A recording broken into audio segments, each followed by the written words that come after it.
আসসালামু আলাইকুম। আপনারা সকলে আছেন ভালো? আলহামদুলিল্লাহ। যাক আলহামদুলিল্লাহ। আচ্ছা, আমাদের ভোলাবাসী 22 জন যোদ্ধা আজ অনেক দিন ধরে পরিশ্রম করতেছে বা আপনার ভোলার থেকে প্রায় 300 কিলোমিটার মতন তিনটা নদী, এমনকি তিনটা নদীর ভিতরে ভোলা বরিশাল যে পদ্মা সেতু, যেটা আমাদের পদ্মা সেতু, সেই সেতুর মতো সাঁতার কেটে কিন্তু এটার ব্যাপারে আপনাকে দাবি আর আপনাকে কি জানা, শুধু এটুকুই জানতাম আপনার কাছে। এই যে তাদের যে দাবিটা করছে, এটা কি ন্যায্য দাবি কি না, এটা আমাদেরকে একটু বলবেন। আমাদের ভোলা বরিশাল ন্যায্য দাবি। আমাদের ভোলা বরিশাল সেতু দরকার। আমাদের ভোলা বরিশাল সেতু যার জন্য 30 লক্ষ মানুষ আটকা, এমনকি বর্ষা হলে ভোলা বরিশাল সেতু পারাপারের মতো কোনো সম্ভাবনা। ভোলার থেকে আমাদের ঢাকা আসতে এমনও ঘটনা আছে, মৃত্যু মানুষ নিয়ে 4 দিন 5 দিন বর্ষাকালে বসে থাকতে হয়। আমাদের কোনো ফেরি, লঞ্চ, স্টিমার বা কোনো ট্রলার পাওয়া যায় না। এই কারণে আমাদের ভোলা বরিশালের সেতু খুব জরুরি দরকার, ন্যায্য দাবি আমাদের বলা। মানে আমাদের ভোলা বরিশাল যে সেতুর ন্যায্য দাবিটা, আমরা মনে হয় যে সেতুটা আমাদেরকে 100 প্রয়োজন, আমাদের 100% প্রয়োজন। কেননা যে ভোলা বরিশাল সেতুর জন্য অনেকে মা, যেমন আমার মা বা আরেকজনের বোন, কেননা এই যে আমরা প্রায় একটা স্ক্রিন বোর্ডের জন্য, স্ক্রিন বোর্ড মানে আমরা বরিশাল যাইতে হলে একটা রুগী, ইমার্জেন্সি একটা রুগী নিয়ে যাইতে হয় বরিশাল, তাহলে করতে হয় কি, আমরা প্রথমে একটা গাড়ি ভাড়া করতে হয়। গাড়ি ভাড়া করলে আমরা বেদুয়া ঘাটে যাই, যে যাইয়া আপনার স্পিড বোর্ডের জন্য ঘন্টার পর ঘন্টা দাঁড়িয়ে থাকি। কেননা আমরা যত দ্রুত সম্ভব হাসপাতালে যাইতে পারলে আমাকে খুব একটা ভালো হয়, কিন্তু সেই জায়গায় আমরা যাইতে পারি না। স্ক্রিন বোর্ডওয়ালারা যে গ্যাদারিং, গাড়ি যে গ্যাদারিং, তারপরে যে হয়তো বৃষ্টি বাদল তুফান হইলে ট্রলার ছাড়ে না, স্পিড বোর্ড ছাড়ে না।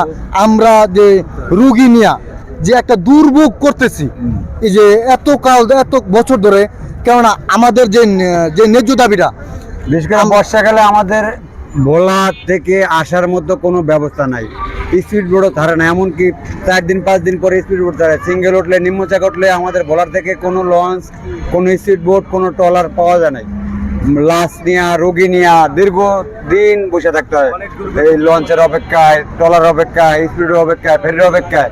ওই লাশ অনেক সময় পৌঁছতেও যায়, এমনও ঘটনা আছে। আচ্ছা, আমাদের ভোলা বরিশাল সেতু 100% দরকার। আচ্ছা, খুব দ্রুত দরকার। আচ্ছা, আরেকটা প্রশ্ন হচ্ছে, আপনাকে ভোলাতে কোনো উন্নত আপনার কোনো হাসপাতাল আছে কিনা? আমাদের ভোলাতে সরকারি কোনো হসপিটাল নাই, বড় কোনো কলেজ নাই, কোনো মানে সুব্যবস্থা নাই। বড় টেকনিক্যাল কলেজ আছে একটা, এটাও সরকারি করে নাই। আচ্ছা, আরেকটা জিনিস, যেমন বর্ষা বাদল যদি হয়, মানে পানির চাপ যখন অতিরিক্ত হয়, আপনার ভোলা কি বর্ষা বাদল তলিয়ে যায়। এই যে একটা বেরিবাদের যে একটা দাবি, ফার্স্ট দাবি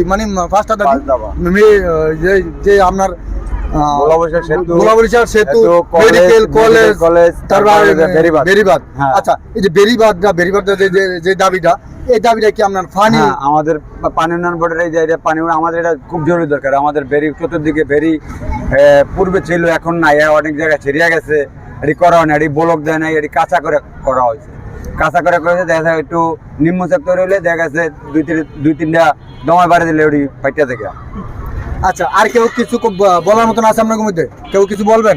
আমার কিছু বলার নাই, আমাদের দাবি একটাই, ভোলা বরিশাল সেতু চাই। আচ্ছা, যে আমাদের ভোলাবাসীর দাবি, আমাদের রক্ত লগে মিশানো, কেননা আমরা বরিশাল যে সেতুর দাবিটা নিয়ে আজকে পরে 2 মাস ধরে আমরা লড়াই করে যাইতেছি, কিন্তু 22টা লোক এতটা পরিশ্রম করতেছে যে আমাদেরকে যে বাংলাদেশ, যে আমরা বাংলাদেশের একজন নাগরিক, বাংলাদেশ যে জাতি 22 লক্ষ মানুষ, প্রায় 30 লক্ষ মানুষের মতন, সে আমাদের ন্যায্য দাবিটা, আমরা ন্যায্য দাবিটা পাচ্ছি না। যে আমরা ভোলা বরিশাল যে সেতুর দাবিটা আজকে কতদিন পরিশ্রম করে যাচ্ছি, যে কষ্ট করে যাচ্ছি, কিন্তু আমরা সেই সেতুর দাবিটা পাচ্ছি না।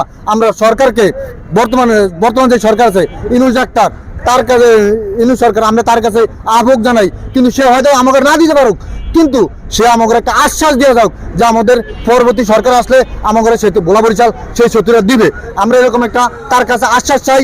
এমনকি আমাদের ভোলাবাসী যে 22 লক্ষ মানুষ ভোলা বরিশাল সেতু চাই। ভোলা বরিশাল সেতু চাই, এই দাবিটা যেন সকলের মনে আশাটা পূর্ণ বাস্তবতা করে দেয়।